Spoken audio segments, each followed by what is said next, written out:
This is a story about a widowed man and a widow woman with 2 children from previous marriages. The evil stepmother always tries to harm her stepdaughter. However, thanks to the help of 3 dwarfs, despite being mistreated, she grows more beautiful each day and eventually becomes a queen. Once upon a time, there was a widowed man and a widowed woman. The man had a daughter, and the woman also had a daughter. The 2 girls became friends and often played together before returning to the widow's house. The widow told the man's daughter, "Dear, go back and tell your father that I want to marry him. That way, every morning you'll have milk to wash your face and drink wine, while my daughter will only have water to wash her face and drink water." The girl returned and told her father. The man thought to himself, "I wonder what I should do. Marrying would bring happiness, but also some trouble." In the end, he could not decide, so he took off one of his boots and told his daughter, "Take this boot. There is a hole in the sole. Go upstairs and hang it on a large nail, then pour water into it. If the boot holds the water, I will marry her, but if the water leaks out, then no."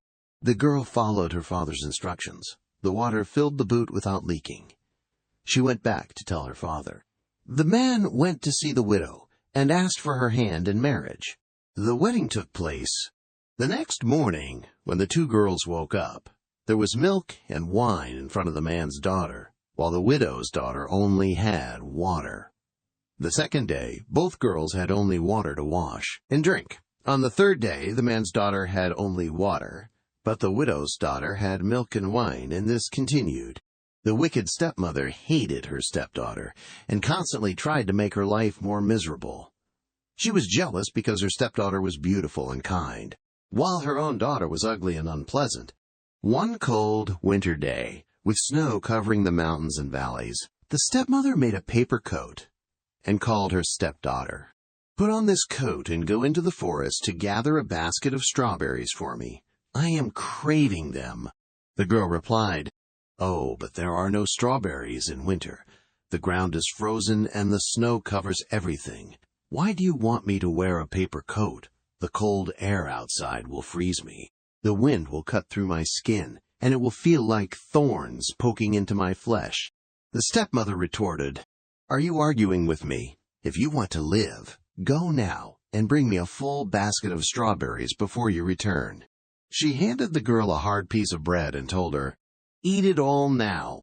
The stepmother thought that the girl would freeze and starve outside, and that would rid her of the stepdaughter forever. The girl obeyed and put on the paper coat, carrying the basket to go. The snow was deep, and she could not see any trees.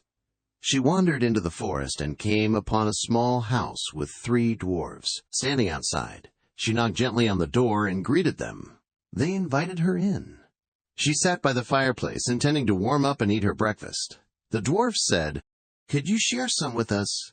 She kindly broke her bread into 2 halves and shared it with them. They asked, "Why are you wearing such a thin coat in the winter forest?"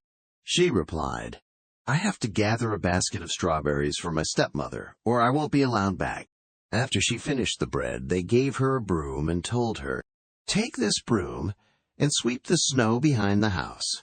She went outside, and the dwarfs discussed, "She is so kind and good-hearted for sharing with us. Let us reward her." The first dwarf said, "I will grant her beauty, making her more and more radiant." The second said, "I will grant her the ability to speak, and with each word she speaks, a golden coin will fall from her mouth." The third said, "I will grant her a king who will come and marry her." The girl followed the dwarf's advice, taking the broom to sweep the snow behind the house. As she did, she saw that ripe strawberries appeared, red and vivid on the white snow. She quickly filled her basket. She thanked the dwarfs, shook hands with each of them, and hurried back to her stepmother's house, bringing what her stepmother had asked for. When she entered, the moment she opened her mouth, a golden coin fell out.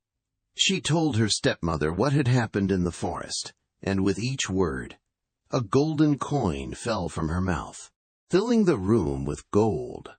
The stepmother's daughter cried out, "Look at her, acting so high and mighty, throwing money like it is nothing."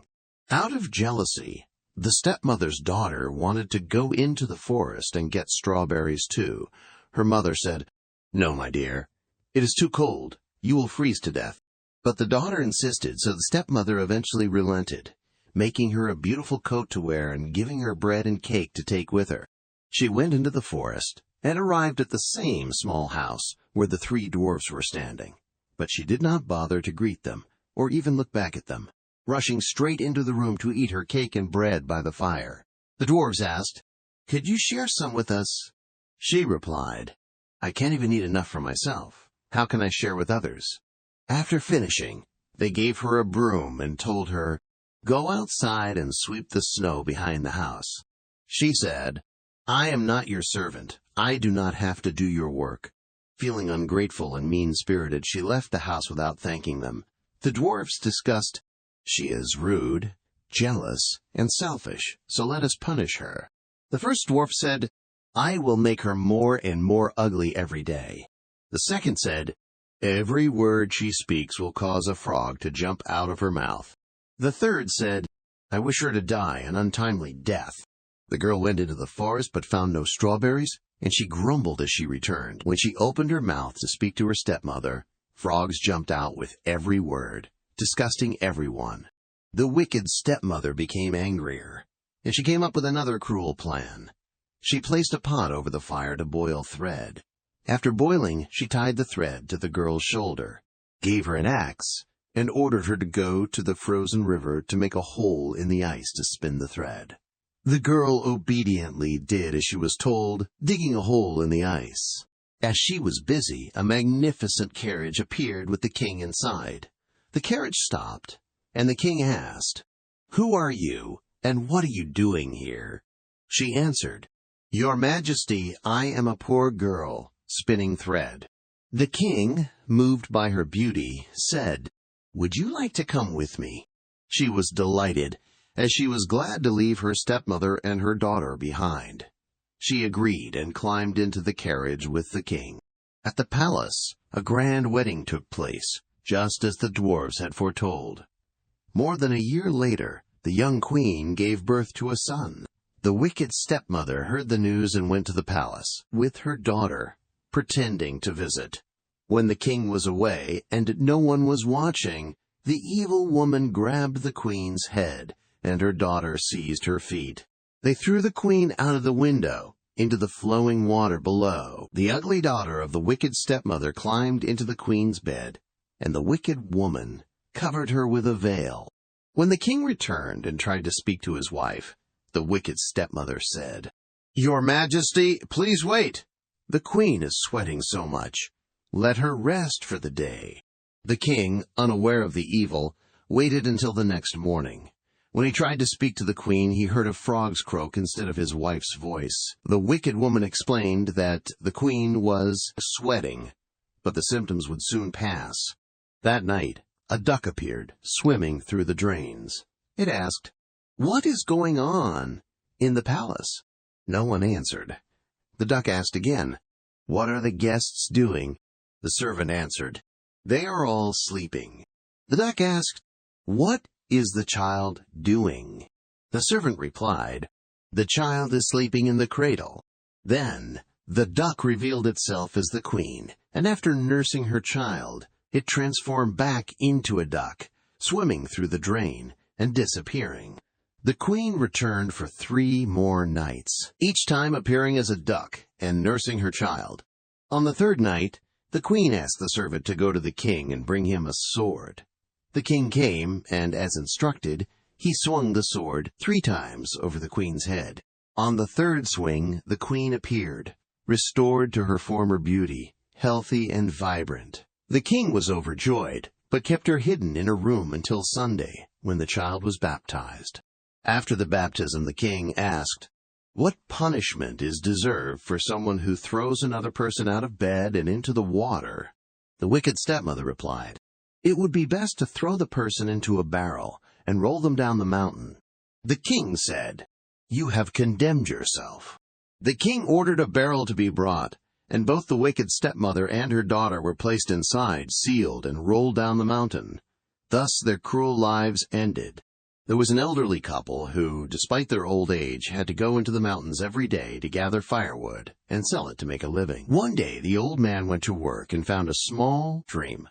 Feeling extremely thirsty, he drank from it and immediately became young again. He went home and told his wife about it. The next morning, the wife went to find the stream, but because she drank too much, she turned into an infant. This is one of the folk tales that have been told repeatedly in the western region of Totomi, which is now part of Shizuoka Prefecture. Once upon a time, there was a kind-hearted man who lived with his wife in a remote mountain village. The couple was very old and had no children. Each day that passed, their lives became more difficult. They were so weak that they could no longer complete the daily tasks. However, they loved each other dearly and had vowed to die together when their time came, knowing that it would not be long before that moment arrived. But then something happened that changed everything. It all began one morning when the old man went into the forest to gather firewood and mushrooms.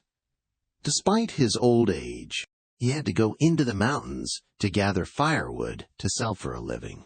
That morning he left early, and his wife stayed at home doing the household chores. When he had gathered enough firewood, he thought, "My wife loves mushrooms, and it is still early, so I must pick some for her." With that in mind, carrying his bundle of firewood on his back, the old man diligently searched for mushrooms. Without noticing, he wandered deeper into the forest. "I think that is enough," the old man said as he looked at the bag he had filled with mushrooms. "Now, how did I get here?" He had become lost in the forest. The day was very hot, and he felt incredibly thirsty. Luckily, as he struggled to find the narrow trail back home, he heard the sound of flowing water. He followed the sound and found a small stream hidden among thick bushes. "Thank heaven!" the old man exclaimed as he knelt down and cupped his hands to drink from the clear, cool water. It is so clear and refreshing. He drank from his hands, savoring the water.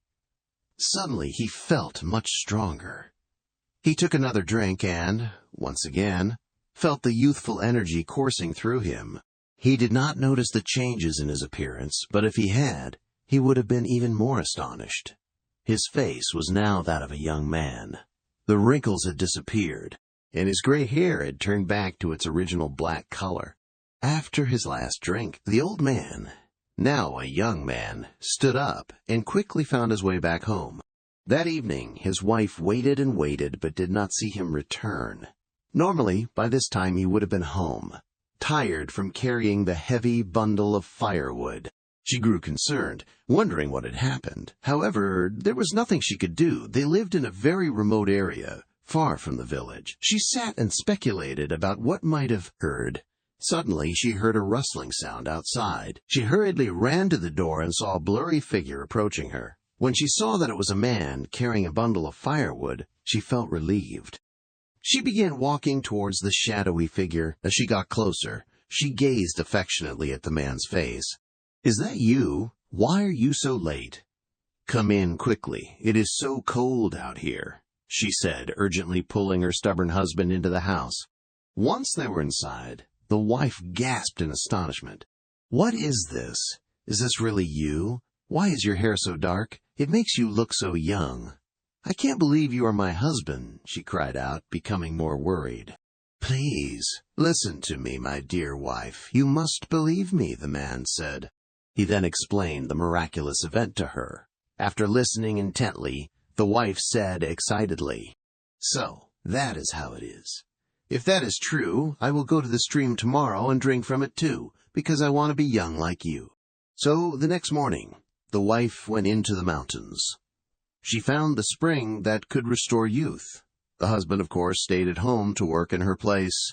Night fell, but she still had not returned. The husband grew increasingly worried. He stood at the door, braving the cold, waiting for her. But that night she did not return.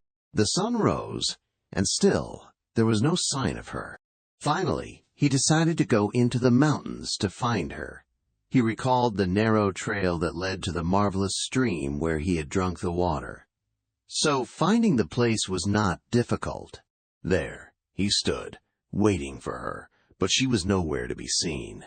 He looked around the stream and suddenly heard a faint whisper nearby. He carefully followed the sound and came to a spot where he saw something strange. A small child, wrapped in a large kimono, was struggling and crying. He looked and suddenly understood. "Is that you, my dear wife?" he asked sadly, gently realizing that the kimono his wife had worn the previous day when she went into the mountains was now draped on this infant. His loyal and unfortunate wife had turned into a child, far too young. The weak child whispered at his feet, "Oh, the water from the stream was so sweet, and I was so thirsty. I drank too much. And now, look at me. This is what has happened." The man, heartbroken, wrapped the child in the kimono and carried her back home. From that moment on, he thought, "How should I care for my infant wife now?" A boy who was born with a destiny to marry the princess. The king, upon hearing this prophecy, decided to kill the boy, but he was saved. 16 years later, when the king met the young man again, he once again wanted to kill him. However, it was his fate, and the young man did marry the princess. In a fit of rage, the king set a condition. If the young man could bring back 3 golden hairs from the devil, he could marry the princess. The young man agreed and set out on his journey. In the end, he managed to bring back the 3 golden hairs. Meanwhile, the greedy king was punished and became a kama, ferryman, while the young man and the princess lived happily together. Long ago, a poor woman gave birth to a boy. When the child was born, people noticed that the top of his head was still wrapped in the membrane, and it was prophesied that at the age of 16, he would marry the princess. At that time, the king was traveling to learn the will of the people. The king asked the villagers if there was anything unusual, and they replied, "Recently, there is a boy in the village who, when born, had the top of his head still wrapped in the membrane. It is prophesied that at the age of 16, he will marry the princess." The king, being cruel-hearted, was enraged upon hearing this. He immediately went to the child's parents and pretended to be kind, saying, "You are poor, so let me raise and educate this child." At first the parents refused, but when they saw the stranger offering them much gold, they thought, "Our son must be very lucky, and if he is raised and educated well, he will surely achieve great things." So they reluctantly agreed to give their son to the stranger. The king placed the baby in a chest and continued on his journey. Later, at a deep part of the river, the king ordered the chest to be thrown into the water, thinking, "Now I have rid my daughter of this unwanted groom." However, the chest did not sink. It floated along the river like a little boat, and not a drop of water entered it. The chest continued to float, and it got stuck at a watermill about 2 miles from the city. Fortunately, at that moment, the miller saw the chest, used a hook to pull it in, and was delighted to find what he thought was treasure inside. But when he opened the chest, he saw a healthy and handsome boy inside. He took the child to his and his wife's home. The couple, who had no children, were overjoyed and said, "It seems that heaven still cares for us." The boy grew up in the loving care of the miller and his wife. One day, when it was raining heavily, the king took refuge in the miller's house to avoid the rain. The king asked the miller and his wife if the tall young man was their son. They replied, "No, your majesty. He is a child we found 16 years ago. He was in a chest that floated along the river and got stuck at our mill. Our son saw it and pulled it in." The king immediately thought of the fortunate boy he had ordered to be thrown into the river. The king said, "You are good people. I would like your son to deliver a letter to the queen. Here are 2 gold coins for your trouble." The miller and his wife agreed. The young man prepared to deliver the letter. The letter from the king to the queen read, "When you receive this letter, kill the messenger immediately and bury him. You must carry out this order before I return." The young man set out on his journey, but along the way, he got lost in a vast forest. In the darkness, he saw a flickering light and followed it. It led him to a small house. He entered the house and found an old woman sitting by the fireplace. The old woman was startled by his sudden appearance and asked, "Where did you come from? Where are you going?" The young man replied, "I come from the mill. I have been ordered to deliver this letter to the queen. May I stay here tonight? I have lost my way in the forest." The old woman said, "Poor child, you have wandered into the house of robbers. When they return, they will kill you." The young man said, "It does not matter. I am not afraid. I am so tired that I cannot walk any further." So he lay down on the long bench and fell asleep. Soon after, the robbers returned and angrily asked who the stranger was. The old woman said, "Oh, he is harmless. He was supposed to deliver a letter to the queen, but he got lost in the forest. I felt sorry for him, so I let him stay here." The robbers read the letter and saw that it ordered the messenger's death. Despite their cruel nature, one of the robbers took pity on the young man. He tore up the letter, wrote a new one, and said that when the messenger delivered the letter to the queen, the princess should be married to him before the king returned. The robbers left the young man to sleep peacefully until morning. The next morning, the robbers gave the young man the new letter and showed him the way to the palace. Upon receiving the king's letter, the queen immediately arranged the wedding for the fortunate messenger. The wedding was grandly held at the palace. The princess lived happily with her handsome and cheerful husband. Some time later, the king returned to the palace and found that the prophecy had come true. He asked, "How did this happen? My letter had completely different instructions." The queen showed him the letter. Upon reading it, the king immediately realized that the letter had been switched. He summoned the groom and asked where the original letter from the king was. The young man replied, "Your Majesty, I do not know. While I was sleeping in the forest, someone must have switched the letters." Enraged, the king said loudly, "Why is this so simple? Whoever wants to marry the princess must go to the underworld and bring back 3 golden hairs from the devil. If you can do that, then you may return to the palace to live with the princess." The young man replied confidently, "I will certainly get the 3 golden hairs from the devil. I am not afraid of him." With that, the young man set out. When he arrived at the gates of a large city, the guards asked him what his trade was and what else he could do. He replied, "I know everything in this world." The guard said, "Then can you tell us why the well at the market used to flow with wine, but is now dry and empty?" The young man replied, "You will know why. Wait until I return, and I will explain." The young man continued on his journey. When he reached another city, the guards asked the same question. He replied again, "I know everything in this world." The guards said, "Then can you tell us why the apple tree in this city, once full of golden apples, is now barren, with not a single leaf left?" The young man replied, "You will know why. Wait until I return, and I will explain." He continued his journey. At a large river, the ferryman asked him the same question. The young man answered, "I know everything in this world." The ferryman said, "Then can you tell me why I always have to ferry people across the river without anyone to replace me?" The young man replied, "You will know why.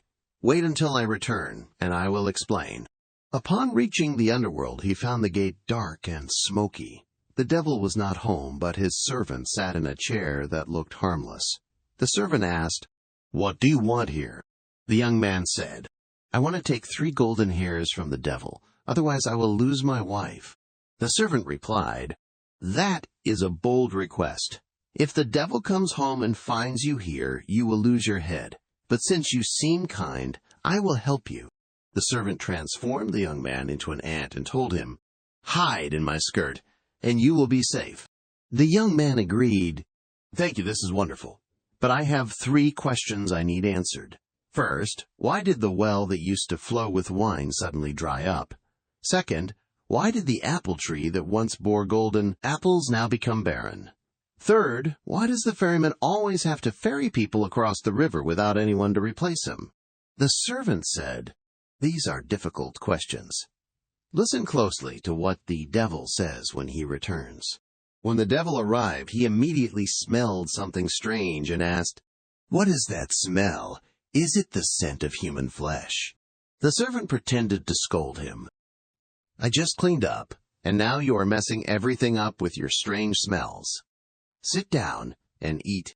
After eating, the devil became tired and asked the servant to pick lice from his hair. As the devil slept soundly, the servant pulled out the first golden hair. The devil woke in pain and asked, "What are you doing?" The servant replied, "I had a bad dream and was scared, so I grabbed your hair." The devil asked, "What did you dream about?" The servant replied, "I dreamt that the well in the market, which used to flow with wine, has now run dry." "Who caused this?" The devil replied, "It is nothing." In life, if you know the cause, there is no need to worry. There is a frog at the bottom of the well, hiding behind a large stone. If you kill the frog, the wine will flow again. The servant continued combing the devil's hair. As the devil slept deeply, the servant pulled out the second golden hair. The devil woke up in pain. "What is this? Why does it hurt so much?" The servant replied, "Please do not be angry. I just woke up from another nightmare." The devil asked, "What was it this time?" The servant answered, "I dreamt that an apple tree in the kingdom that once bore golden apples is now barren." "What caused this?" The devil replied, "It is nothing. A mouse is gnawing on the tree's roots. If you kill the mouse, the tree will bear golden apples again. If you leave it, the tree will die completely."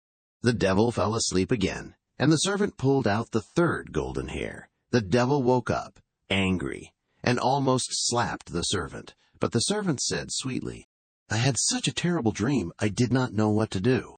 The devil became curious and asked, "What did you dream about?"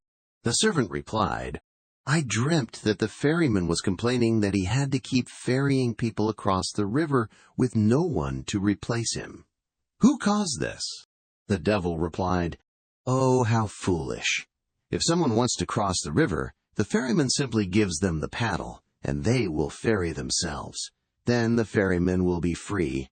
Now that the 3 golden hairs had been pulled and the 3 questions answered, the servant let the devil sleep soundly until morning. When the devil left, the servant turned the young man back into his human form.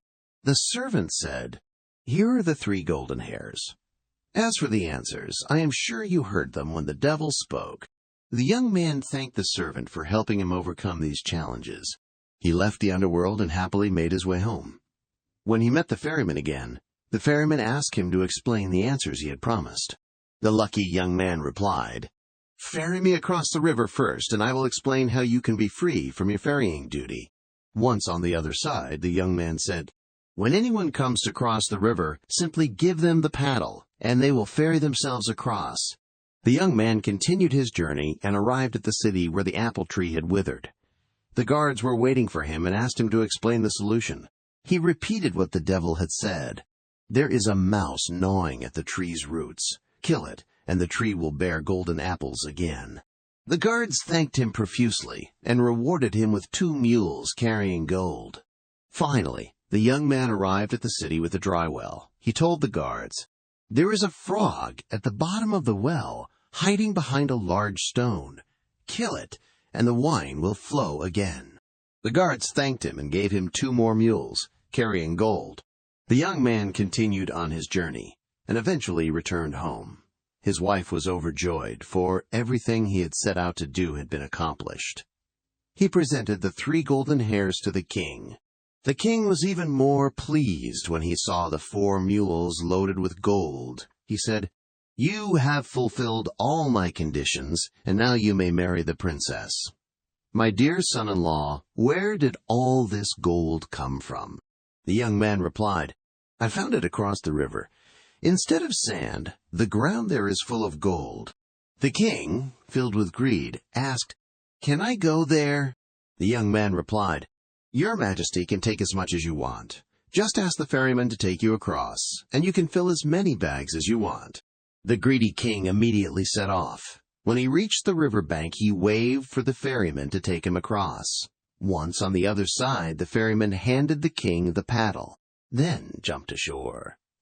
The king, greedy as ever, was left to ferry people across the river. So who else would ferry the boat? No one else but the king himself. The king had 3 very beautiful queens, and he came up with the idea of finding out which one was the most beautiful. He asked the concubines and consulted the court officials. But everyone said that all 3 queens were equally beautiful. Finally, the king chose the most beautiful queen and showered her with affection. The other 2 queens, jealous, schemed to poison and kill the most beautiful one. After their plan was uncovered, the king ordered both of them to be executed. In the end, the king was left alone. Once upon a time, there was a young king. The king ruled over a rich and beautiful kingdom, but perhaps the most beautiful thing in the kingdom was his 3 queens. These 3 queens were not only beautiful but also talented, so the king loved them equally, saying, "Each one has her own beauty. All are perfect in their own way." Then one day, the king had a thought. Out of these 3 beauties, surely one must be more exceptional than the other, but I can't tell which one. Maybe it is because I see them every day and have become accustomed to their faces. Perhaps I should ask the opinions of the concubines. So the king held a survey in the harem to see which queen was the most beautiful. However, the result was not very enlightening, as everyone thought that all 3 queens were equally beautiful. It was like a tie, with no clear winner. The king then discussed the matter with his ministers. The result was the same. The prime minister advised the king to stop the investigation, fearing it would lead to unforeseen consequences. Instead of following the wise advice of his loyal minister, the king became angry and ordered the prime minister to settle the matter in 3 days. After a moment of silence, the prime minister respectfully spoke, "Your Majesty, I think we are all better suited for literary matters, and when it comes to beauty and appearance, we should defer to the famous fortune-tellers. Perhaps we should call one to help us. They will be able to judge better." The king, calming down, agreed to call for a fortune-teller to examine the 3 queens' beauty. The fortune-teller refused to give an answer immediately and asked for the next day to consult the dictionary for a proper reading. After the fortune-teller left, the prime minister whispered to the king, "Your Majesty, I believe each of the queens has a unique beauty, and everyone may have a different opinion depending on their perspective and preferences. The fortune-teller is likely in the same predicament as we are, so he requested a delay until tomorrow. So, what do you suggest we do?"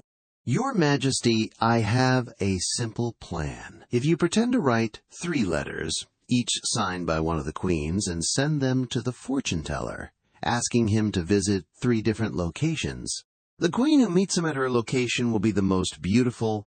"That is an excellent idea. Proceed with it immediately." 3 letters were hastily sent, and the fortune-teller went to meet the queen, who was chosen as the most beautiful.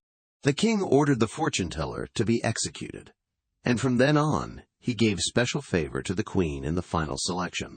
The other 2 queens, extremely angry, secretly conspired to kill the most beautiful queen with poison. Their plot was uncovered, and the king ordered both of them to be executed. Thus, all 3 of the kingdom's most beautiful queens were dead, and the king was left alone to feel the emptiness of the palace, regardless of the changing seasons.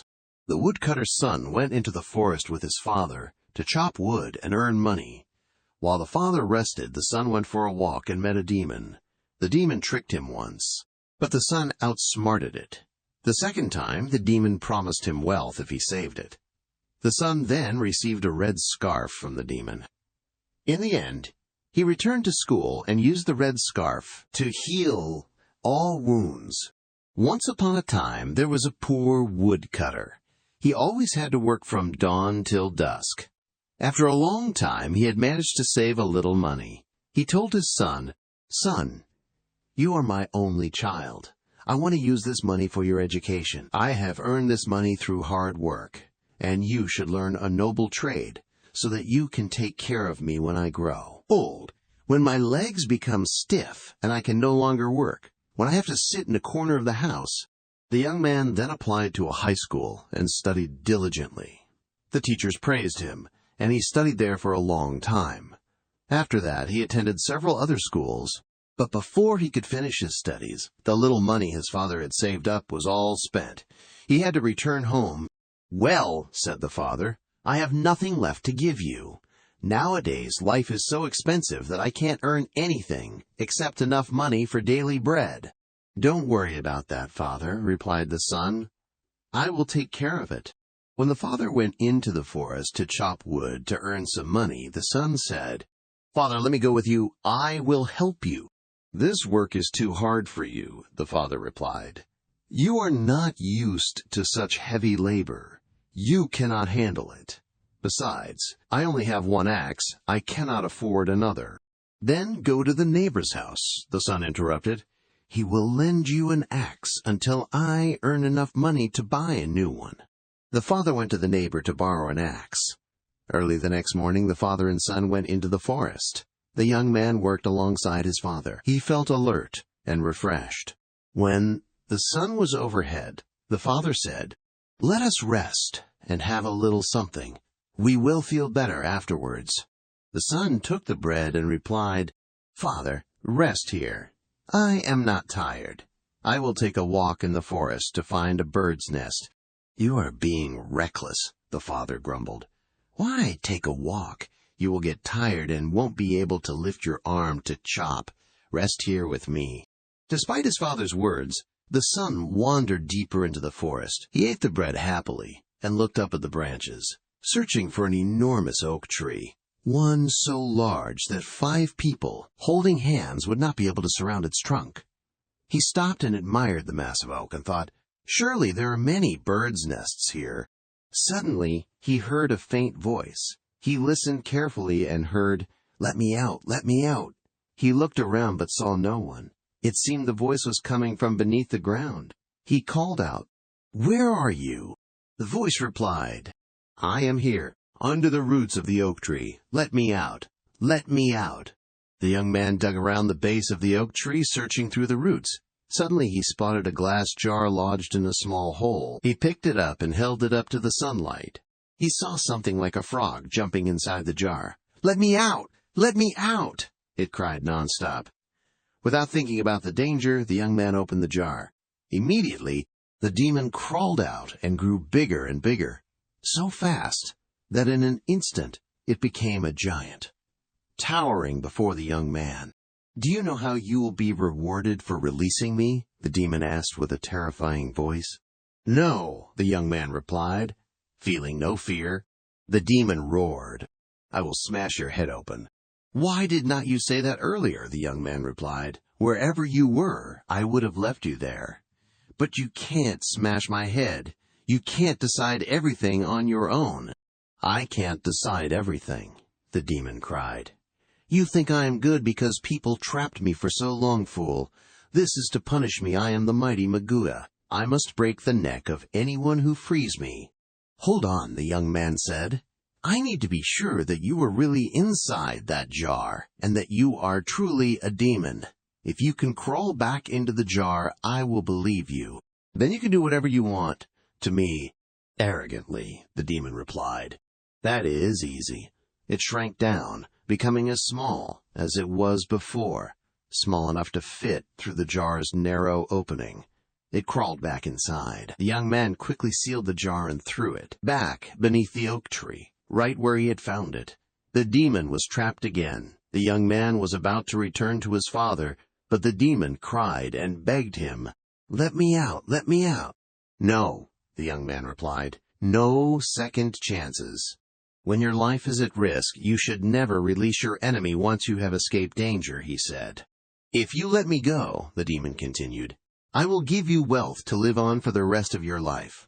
"No," the young man said. "You will trick me again, like the first time." "Don't miss this opportunity," the demon urged. "I won't harm you. I will reward you with wealth." The young man thought, "I will give it a try. Maybe it will keep its promise." He opened the jar, and as before, the demon crawled out and grew into a giant. "I will repay you," the demon said, handing the young man a small scarf that resembled a bandage. "If you place this end on a wound, it will heal. If you place the other end on steel or iron, it will turn into silver." "Let me try," said the young man. He approached a tree, chopped off a piece of bark, and rubbed the scarf against it. The cut immediately healed. "It is true," he said. "Now we can part ways." The demon thanked the young man for freeing it, and the young man thanked the demon for the gift and went to find his father. "Where have you been?" the father asked. "Why did you forget the work I told you you would not accomplish anything?" "Please calm down, father. I will make up for it." "Make up for it?" the father yelled. "You expect me to believe that? Look, father, I will chop this tree down with a single swing." He took the scarf, wiped the axe's blade, and struck the tree with all his might. But the steel turned into silver, and the blade broke. "Look, father," he exclaimed, "the axe you gave me is useless. It is already bent." The father was terrified and said, "What have you done? I will have to pay for the axe. How can I repay it now? This is the result of your work." "Please do not be angry, father," the son said. "I will pay for the axe." "You are being foolish," the father cried. "What do you have to pay with? I have given you everything, and all you have is the foolish head of a student who knows nothing about forest work."